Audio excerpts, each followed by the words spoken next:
எல்லோருக்கும் வணக்கம். எழுச்சி தமிழருக்கும் வணக்கம்.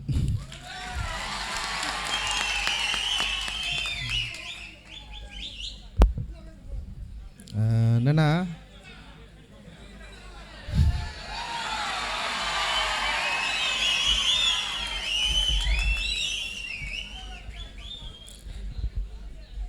சரி, ரொம்ப மகிழ்ச்சி. உங்களுடைய எழுச்சி தொடரணும்னு நான் நம்புகிறேன்.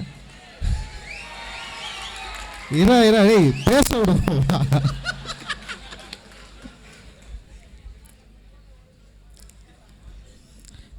ரோஹித் வெமிலா அது ஒரு குறியீடு. ரோஹித் வெமிலா ஒரு இறப்பு அப்படின்றது நம்முடைய சமூகத்துக்கு மிகப்பெரிய இழப்பு. அது அந்த பெருந்துயர் அந்த சம்பவம் நம்ம என்ன பண்ணியிருக்கு, நம்ம என்ன பண்ண போகிறோம், அந்த சம்பவத்துக்கு அப்புறம் இங்கே இது என்னவா மாறப்போகுது அப்படின்றது ஒரு பெரிய கேள்வி. அதுக்கு நம்ம எப்படி தயாராக போகிறோம் அப்படின்றது ரொம்ப அவசியமான கேள்வி. இந்த கேள்வியை நம்ம கேட்க ஆரம்பிக்கிற ஒரு பொழுதுலேருந்து நம்ம பேசலாம் அப்படின்னு நான் நினைக்கிறேன். நிழல் உலகத்திலிருந்து நட்சத்திரத்துக்கு போவதை பற்றி கடிதம் எழுதியவன் ரோஹித் வெமிலா. நிழல் உலகம் அப்படின்றது நம்ம வாழற இந்த நிஜத்தை தான் அவன் நிழல் உலகம் சொல்கிறான். நட்சத்திரங்களை பற்றியும் சூரியனை பற்றியும் இயற்கையை பற்றியும் அவ்வளவு சந்தோஷமோ அவ்வளவு அதனுடனான ஒரு உறவையும் வச்சிருந்த ஒரு சமகால அறிவுஜீவி இந்த சமூகத்துக்கு தன்னுடைய எழுத்தால் ஏதோ ஒன்று செய்யணும்னு நினச்ச ரோஹித் வெமிலா எப்படி இறந்து போகிறாரு? நம்ம எப்போ இதை யோசிக்க போகிறோம்? ரோஹித் வெமிலா ஏன் இறக்கணும்? நம்மளாம் தான் வாழறோம்ல. இப்போ நான் சின்ன வயசுலேருந்தே நிறைய டிஸ்கிரிமினேஷன் பார்த்துருக்குறேன். எங்கள் ஊரில், எங்கள் தெருக்களில். இன்றைக்கும் கூட எங்கள் ஊரில் நான் யாருன்றது அவங்களுக்கும் தெரியும். ஆனால் தொடர்ந்து நம்ம ஏதோ ஒரு இடத்துல என்னுடைய அடையாளத்தை வச்சு நான் ஏதோ ஒன்று பண்ணிட்டுருக்கேன். நான் இங்கே இருக்கிறேன், அதே மாதிரி நீங்கள் எல்லாருமே இங்கே இருக்கிறீங்க. சில நேரங்களில் நமக்கு நடக்கிற அந்த சாதிய பிரச்சனைகள் அடிப்படையில் நம்ம ஒன்று சேர்ந்துருக்குறோம். நம்ம அதை பற்றி பேசுகிறோம், அதை பற்றி டிஸ்கஷன் பண்ணுறோம். ஆனால் ஒரு அறிவார்ந்த சூழலில் ஹைதராபாத் யூனிவர்சிட்டியில் சீட்டு கிடைக்கிறது ரொம்ப கஷ்டங்க.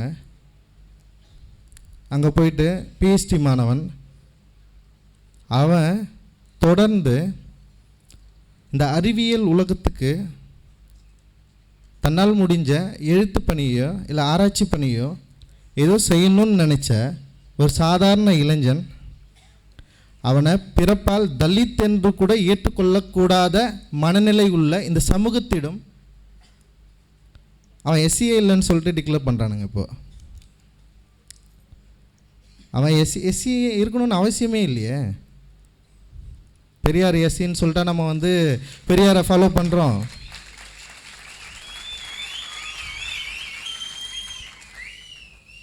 ரோஹித் வெமிலா எஸ்சியாக இருக்கணும்னு அவசியமே இல்லை. இந்த முட்டாள் அரசாங்கத்துக்கு சொல்கிறது ஒரே ஒரு கருத்து இதுதான்.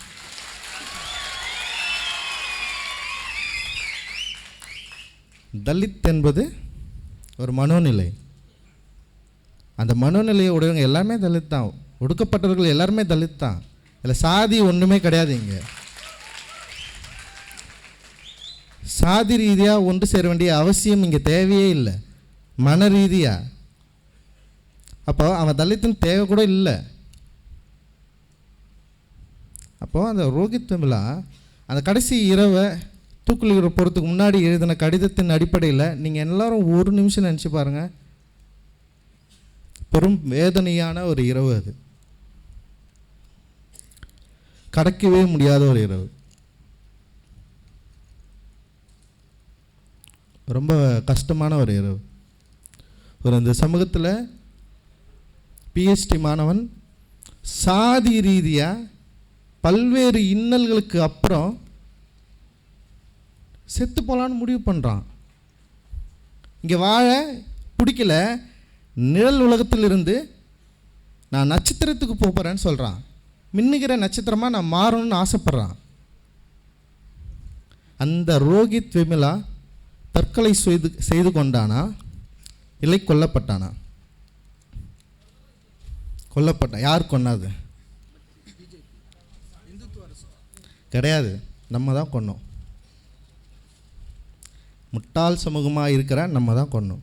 அரசியல் ரீதியாக 1% கூட எழுச்சி அடையாத இந்த முட்டாள் சமூகமாக இருக்கிற நம்மளால தான்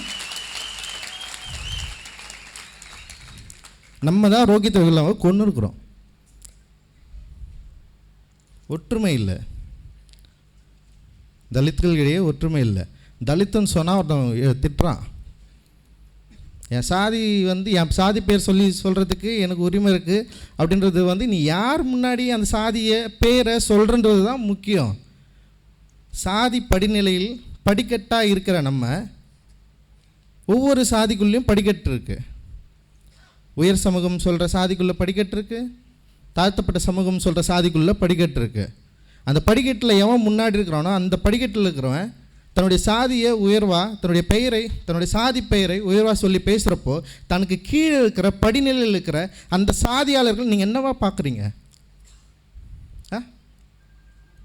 எங்கேருந்து வந்தது உங்களுக்கு இந்த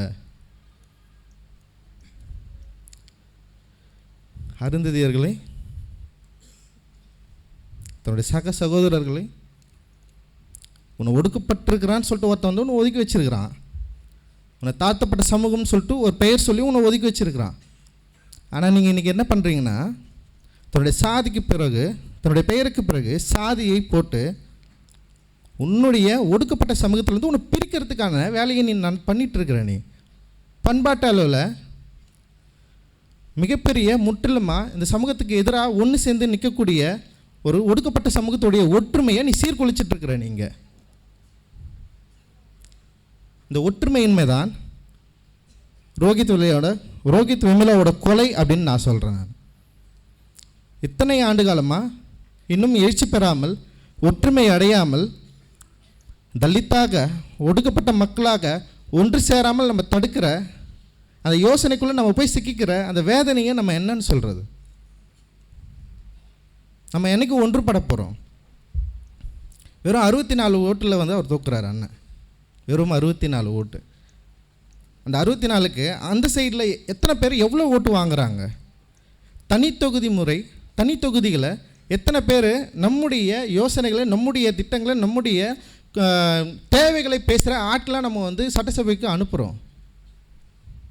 உன்னுடைய குடும்பத்திலிருந்து ஒரு ஓட்டு மட்டுமே வச்சுக்கிட்டு, ஏன்னா பெரிய சிக்கலே நம்ம என்ன பண்ணுறோன்னா, இப்போ ஒரு ஊரில் ஒரு காலனி பகுதி, ஒரு சேரு பகுதியில்னு வச்சுக்கிங்களேன், அதில் எத்தனை பேர் அம்பேத்கர் கொள்கைகள் அடிப்படையில் உங்களுடைய அரசியல் வாக்குரிமையை நீங்கள் ஒழுங்காக பயன்படுத்துகிறீங்க? உங்களுடைய இளைஞர்களை பார்த்து நான் கேட்குறேன். நான் அரசியல் ரீதியாக ஒன்று சேரலை. நம்ம ஒடுக்கப்பட்டவர்கள் அப்படின்ற இனத்து ரீதியாகவும் நம்ம ஒன்று சேரலை. ஆனால் பல்வேறு சிக்கல்கள், பல்வேறு யோசனைகள், பல்வேறு முரண்பாடுகள் நமக்குள்ள. இந்த பல்வேறு முரண்பாடுகளுக்குள்ள, பல்வேறு சிக்கலுக்குள்ள நம்ம எதை நோக்கி நம்ம போகிறோம்? எந்த இலக்கை அடைய நம்ம போகிறோம்? நம்முடைய இலக்கு என்ன? இத்தனை ஆண்டுகால சாதி அப்படின்றது இன்றைக்கு வரைக்கும் அழியாமல் அவ்வளோ ஸ்ட்ராங்காக உங்கள் முன்னாடி நின்றுருக்கு. இப்போ நம்ம பேசுகிறவங்க எல்லாருமே சொன்னாங்க இந்துத்துவா எதிர்ப்பு. இங்கே எத்தனை பேருங்க எத்தனை பேர் இந்துக்கு எதிரான ஆள்களாக இருக்கிறீங்க? இங்கே உண்மையாக சொல்லுங்கள் பார்க்கலாம்.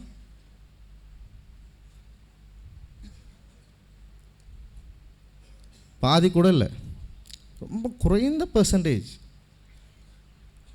அப்போ இவ்வளவு நாட்கள், இவ்வளவு காலம் எது ரீதியாக நம்ம ஒன்று சேர்ந்துருக்குறோன்றதுல தான் சிக்கல்.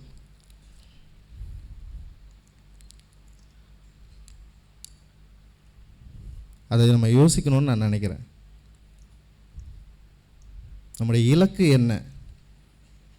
அரசியல் அதிகாரத்தை அடைவது தான் என் மக்களுடைய விடுதலை அப்படின்னு சொல்லிட்டு புரட்சியாளர் அம்பேத்கர் சொல்லியிருக்காரு. அந்த அரசியல் அதிகாரம் நமக்கு எப்போ கிடைக்க போகுது? ஏன் அரசியல் அதிகாரம் இங்கே யாருக்குமே கிடைக்கலையா? 234 தொகுதியில் எத்தனை தனி தொகுதிகள் இருக்குது? அப்போது குறைந்தபட்ச சதவீதமாவது நம்முடைய அரசியல் அதிகாரம் நமக்கு கிடைக்கக்கூடிய வாய்ப்பை உருவாக்கி தந்திருக்காங்க நம்ம முன்னோர்கள். அந்த வாய்ப்பை நம்ம எப்படி கரெக்டாக பயன்படுத்துகிறோம்? இங்கே எல்லாமே சிதறுண்டு கிடக்குது. ஒற்றுமையின்மை, கொள்கை அடிப்படையில் நம்ம ஒன்று சேரவே இல்லை. வெறும் சாதி அடிப்படையில் ஒன்று சேர்கிற வரைக்கும் இது எதுவுமே நடக்காது. வெறும் அதாவது உணர்ச்சி வசப்பட்டு சம்பவங்களுக்கு அடிப்படையில் நம்ம ஒன்று சேர்கிற வரைக்கும் மாற்றம் ஒன்றுமே நடக்கவே நடக்காது. இன்றைக்கி பாருங்கள், SC/ST கமிஷனில் SC/STன்னு சொல்லிட்டு அரசு ஊழியர் சங்கம்னு ஒன்று இருக்குது. ஓகேங்களா? எல்லா இடத்துலையுமே இருக்குது. நீங்கள் பார்த்தீங்கன்னா அதில் வந்து சேர்கிறதுக்கு நிறைய பேர் தயங்குவாங்க. ஆனால் அரசு ஊழியர்களில் இருக்கிறவங்க என்றைக்காவது ஒரு நாள் அவங்களுக்குள்ள பிரச்சனை வரப்போ மட்டும் அந்த சாதி சங்கத்தை அணுகுவாங்க. SC/ST கமிஷன் கிட்ட வருவாங்க. அது வரைக்கும் அவங்க வரவே மாட்டாங்க. அதே ST/SC கமிஷன் வந்து அரசியல் ரீதியாக அவங்க ஒன்றும் சேரவே மாட்டாங்க. இதே தான் மாணவர்களுக்குள்ளேயும் இந்த பிரச்சனை தான்.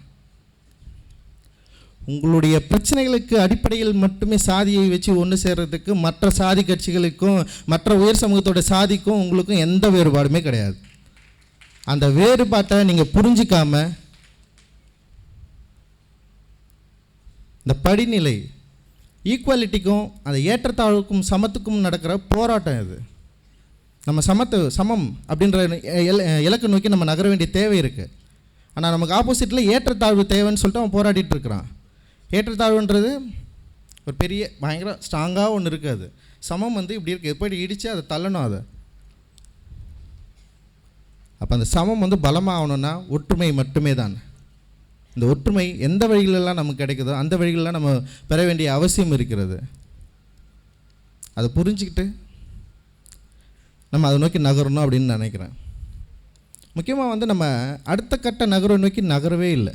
ஏதோ ஒரு இடத்துல எங்கேயோ ஒரு ஸ்டாகாகி நின்ட்டோம். நம்ம இது நம்மளுடைய தேவைகளாக ஒரு 90s நிகழ்ந்த மாற்றம் இப்போ இல்லை. விடுதலை சிறுத்தைகள் வந்து 90s ஆரம்பிக்கிறப்போ, இல்லை புரட்சி பாரதம் 90s ஆரம்பிக்கிறப்போ அப்போ இருந்த அந்த எழுச்சி இருக்குதுல்ல, அப்போ அவ்வளோ மாணவர்கள் வந்தாங்கல்ல, அப்போது அவ்வளோ படித்த இளைஞர்கள் வந்தாங்க. ஒவ்வொரு ஊர்லேயும் ஒரு பாசறை ஓப்பன் பண்ணாங்க. கல்விக்கூடங்கள் இருந்தது, அங்கே டியூஷன் சென்டர்ஸ் இருந்தது. இன்றைக்கி எத்தனை ஊர்களில் எத்தனை தலித் கிராமங்களில் அது இருக்குது இங்கே. இன்றைக்கி அது எல்லாத்தையும் விட்டோம். பண்பாட்டு அளவில் ஒன்று கூடல் அப்படின்றது இங்கே நிகழவே இல்லை. கருப்பர்களுடைய வெற்றியை பற்றி மட்டும் யோசிக்கலாம். உலக அளவில் கருப்பர்களுடைய வெற்றின்றது அவனுடைய ஆர்ட் கல்ச்சர் இருக்குல்ல, அவனுடைய கலை வடிவங்கள் மூலமாக தன்னுடைய அரசியலை வந்து இன்றைக்கி ரொம்ப ஸ்ட்ராங்காக உயர்த்தி நிறுத்தினவங்க தான் கருப்பர்கள். அவனுடைய பாடல், அவன் ஸ்பீச்சஸை க்ரியேட் பண்ணான், பேசுகிறவங்களை க்ரியேட் பண்ணிட்டே இருந்தான், ஒரு ஃபோரம் அமைச்சான். அவ்வளோ பேர் வந்து பேசுவதற்கு, மக்களை போட்டு அணுகுவதற்கு, மக்களிடம் பேசுவதற்கான ஆட்களை உருவாக்கினான் அவன். இங்கே பேசுவதற்கான ஆளும் இல்லைங்க. கலை வடிவங்களை கைவிட்டுட்டோம் முற்றிலுமா. நம்முடைய கலை வடிவங்கள் நீர்த்து போயிடுச்சு. பண்பாட்டு அளவில் ஒன்று கூடல் நிகழவே இல்லை. குறைந்தபட்சம் அம்பேத்கரை பற்றி இன்றைக்கி போய்ட்டு சேரி பகுதியில் பேசினாலே நம்மளை பார்த்து பயந்து ஓடுறாங்க. அம்பேத்கரையே ஏற்றுக்கொள்ள மறுக்கிற, அம்பேத்கரை பற்றி பேசி வரவங்களுக்கு எனக்கு வேறு வேலையே இல்லைன்னு சொல்கிறான். நான் பேசியிருக்கிறேன், நான் போய் பேசுகிறப்பவே அந்த வார்த்தையை சொல்கிறான் அவன். ஒவ்வொரு ஊரில் ஒவ்வொரு பகுதியில் ஒவ்வொரு மாதிரியான பிரச்சனைகள் இருக்குது. இடஒதுக்கீடு அப்படின்றது ரொம்ப முக்கியமான பிரச்சனையாக இருக்குது இன்றைக்கி. இடஒதுக்கீடு என்பது நம்முடைய உரிமை, சலுகையில் நம்ம சொல்கிறோம். ஆனால் நமக்கு எதிரில் இருக்கிறவன் அவன் இதை சலுகைன்னு சொல்கிறான். சலுகை அப்படின்ற வார்த்தையை உரிமையாக மாற்றுறதுக்கே நம்ம அவ்வளோ பிரச்சனை போராட வேண்டிய தேவை இருக்குது இங்கே.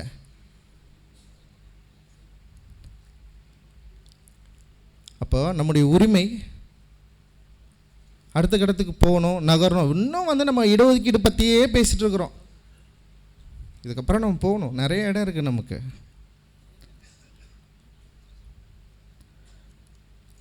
நான் சொந்த வீட்டில் சொந்த சகோதரன்கிட்ட பேசுகிற மாதிரி தான் நான் பேசிகிட்ருக்கேன். உங்ககிட்ட நான் பேச வேண்டியதுக்கு, ஏன்னா இது மட்டும்தான் எனக்கு தேவையாக இருக்குது. நம்ம எதை நோக்கி நகர போகிறோன்ற ஒரு சின்ன கேள்வியாவது எழுப்பிக்கிட்டு வெளியே போங்க. உங்களுடைய சாதி பெயரை சொல்வது உன்னுடைய உன்னை அமுத்துறதுக்கும், உன்னை கஷ்டப்படுத்த, உன்னை வந்து மிதிக்கிறவனுங்கிட்ட முன்னாடி போயிட்டு பெருமையாக பேசுகிறதுக்கு அந்த வார்த்தையை பயன்படுத்துக்கும். உன் கீழே இருக்கிறவனை உன்னை விட்டு போடான்னு சொல்கிறதுக்கு பயன்படுத்தாத. நீ ஒற்றை சொல்லில் எல்லோரும் ஒன்றாக வேண்டிய தருணம் இது.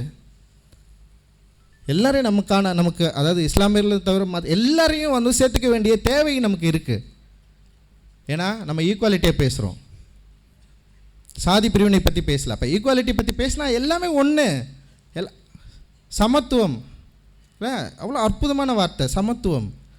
அந்த சமத்துவத்தை நோக்கி இப்போ நகர்கிற ஒரு மனிதர்களாக இருக்கிறோம். நம்ம புரட்சியாளர் அம்பேத்கருடைய கனவே அதுதான். மனித மாண்பை மீட்டெடுப்பதற்கான போராட்டம். மனித மாண்பு சமத்துவத்தில் மட்டும்தான் இருக்கிறது. நண்பர்களே, உங்ககிட்ட பேசுகிறதுக்கு ரொம்ப சந்தோஷப்படுறேன். உண்மையிலேயே நீங்கள் இங்கேருந்து போகிறப்ப ஏதாவது யோசனைன்னா அந்த சமத்துவத்தை நோக்கி நகர்வதற்கான யோசனையை முன்னெடுங்க. குறைந்தபட்சம் உங்கள் ஊரில் போய்ட்டு ஒரு குழுவை அமைங்க, எல்லாருக்கிட்டையும் போய் பேசுங்க, அம்பேத்கரை பற்றி பேசுங்க. கலை இலக்கிய வடிவங்களாக குழுக்களை உண்டாக்குங்க. நம்ம மீண்டு எழ வேண்டிய காலம் இது. இந்த காலத்தை நம்ம நழுவவே விடக்கூடாது. எல்லா இடத்துலையும் எல்லா ஏரியாவிலும் நம்ம வந்து ஒர்க் பண்ணி ஆக வேண்டிய தேவை இருக்குது. முன்பை விட மிக தீவிரமாக செயல்பட வேண்டிய காலகட்டம் இது. இந்த காலகட்டத்தை நம்ம மிஸ் பண்ணோன்னா அதுக்கப்புறம் நமக்கான காலம் விடியவே விடியாது. எழுச்சியுடன் போராடுவோம்.